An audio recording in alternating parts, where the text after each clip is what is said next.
10 urte dira, donostiarrek emandako konfidantzari esker, Donostiako alkate naizela. Datorren urriaren 16an, politika orokorreko plenoa ospatuko dugu, 10. eta azkena izango dela jakinaraztera natorkizue gaurkoan. Pleno hori amaitutakoan, alkate izateari ustea erabaki dudalako.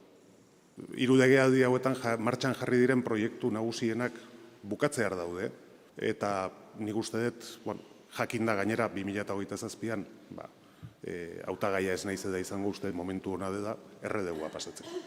Lasainoa, badakitelako hemen ezker eskui eta baita ere gobernukide izan deten talde sozialista, hemen geldituko dela, programa ez da aldatuko, programa bat daukagu, legealdi hasieran onartu genuena eta hori izango da ibilbide horria. Aurrerantzean, alderdiari egokituko zaio erredegua zeinek hartuko duen erabakitzea.